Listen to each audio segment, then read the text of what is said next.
Here we go. So we got all those staples taken out. Now the next step, peeling back these edges, is really not too difficult most of the time, unless you miss a staple like we might have there. No, looks good. Anyway, get the edges peeled back. Alright, I got this peeled off all the way around. Now, this is actually where the most time-consuming part of the whole project was earlier, is you've got a piece of fabric here with a piece of foam sandwiched between it and the plastic. And that piece of foam is glued to both pieces. And so you've got, it's coming off of the fabric pretty easily here. If I remember right, that's what it did on the other one. So I'm going to gradually peel this off of the fabric, or peel the fabric off of the foam. When you get to a place like that, you're going to have to work it a little more. But it's going to come off pretty slick. And then we'll get to the fun part. Alright.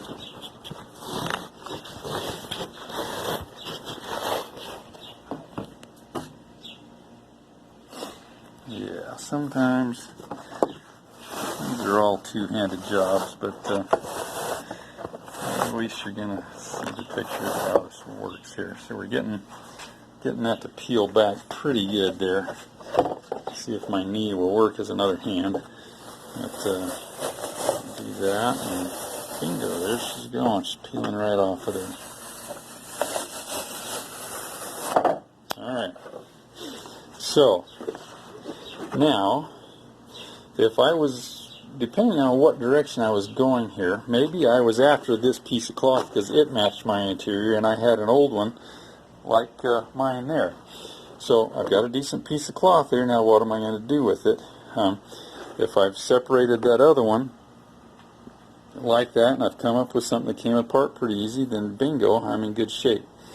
Now here I see something else. So some of that foam came off and stuck to the cloth instead of the plastic, and so you may have to peel these pieces of foam off. If you're going to be reusing this piece with the foam on it, then you'll want to come over here and try to stick those pieces of foam back into place there with a little bit of glue. You don't want to use a lot because that can stiffen this up and make it to where it shows underneath. But we actually have a really good base here of something to work with, and I think it would work out just fine to put a new piece of fabric over this, or to say take this one and put another, with a different piece of fabric. What happened on my other side panel is I wanted, because of those holes, which now I know I could have just drilled and been fine, I wouldn't even have had to swap things, but the other advantage that I gained was my old panel here, the foam in it was worn through, and so it was real thin and had places it was worn through.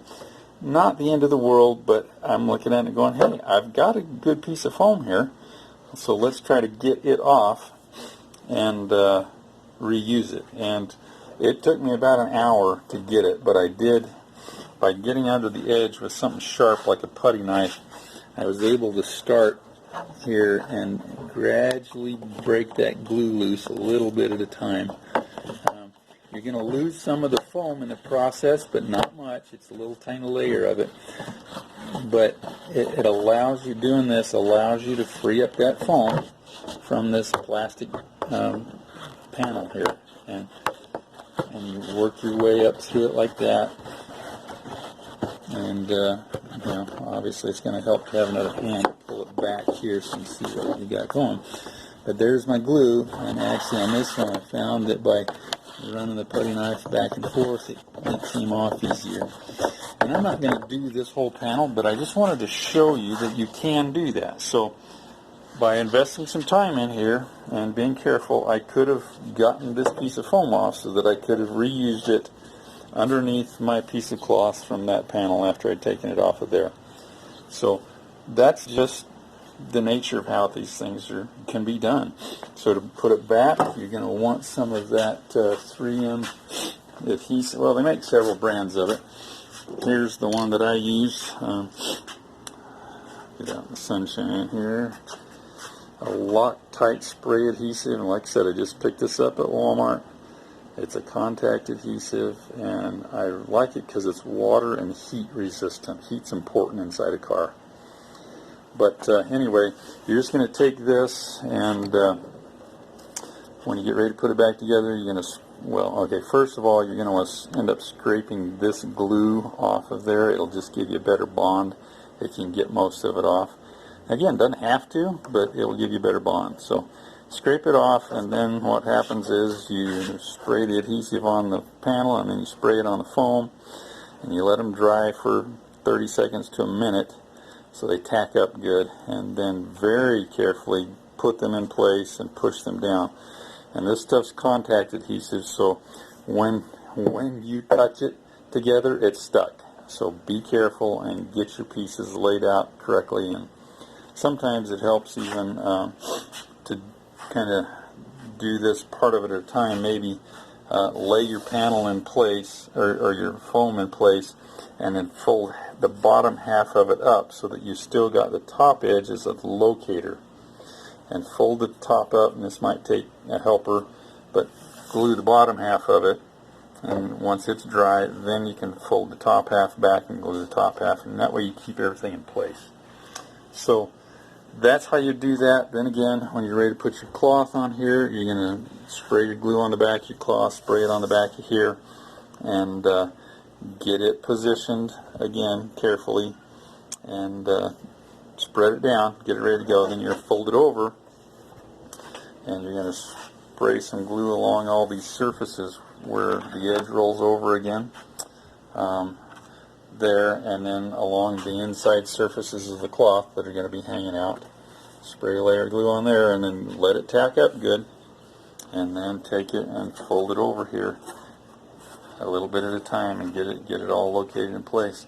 And bingo, there you go. You've got a panel on this one that could go back in place without the staples, because this has other things holding it in place. We have the big staples here holding it, and then our windshield urethane bonding everything together here and pinching the panel in between it. So that's how you can salvage something when you're doing a low buck restoration on an old car.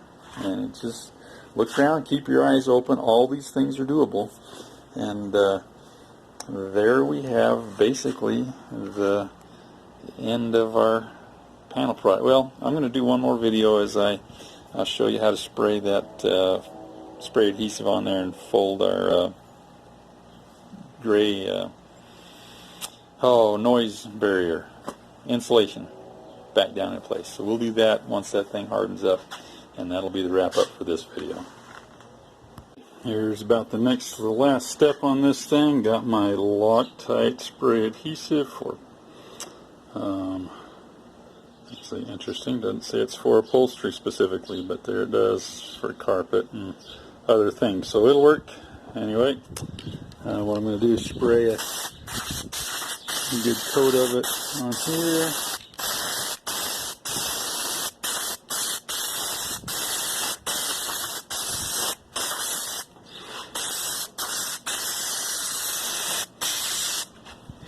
And then I want a good coat of it on the surface where it's going to be mating to.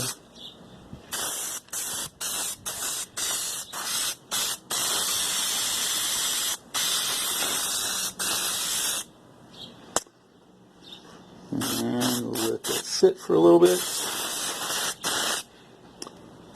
Contact adhesives have to dry a little bit before they reach their maximum potential for adhering. There you go. Because it's just the way they're designed. They dry out, and the cement portion, the rubbery portion of them, becomes stickier as it dries, and so you let them dry a little bit, and you'll kind of know if you can reach in there and touch it and it's dry to the touch. That's usually a pretty good sign, and I don't think there's any rocket science to it. You just don't want to flop them over immediately when they're wet. They will stick to some degree, but they stick better when you actually let them dry out a little bit. So here we go. We'll lay this baby over here in place. Get that laid out straight like it's supposed to be. And kind of push them down into place. And voila. There we have that part of it. Now this door panel is ready to go back into place. I'm still going to let it sit for a while. That windshield urethane is, yeah, it's kind of set, but it's not solid. And so we're going to let that sit for quite a while, maybe even overnight. I'm not totally sure. I get kind of in a rush for things, but we don't want to do that on this. But there we have it, our replacement door panel now that matches the driver's side. We got same color on the bottom of the panel. We got the same cloth on the top, and it should fit right in there and finish off the interior here. Okay, here we are, wrap up on that door panel video. Got that baby back in place and looking good. It's still got to dry some more, but it'll do that overnight, and I'm not worried about that. But now I've got two matching door panels that work out and look really good. And this one over here was the real reason. It had a lot of broken pieces and parts on it, and we just had to replace it to actually get an effective result. So I'm really pleased with those. Kind of makes our interior wrap up look pretty good. I do have another surprise that I'll throw into a video here. It'll probably be an all-day job, but we're going to do it. It's going to really dress up the inside of this thing a lot more. And so there we have it. Back with good door panels now on the Crazy Dad Camaro. And we're off and running. Now you know how to do all the gory details of swapping out door panels.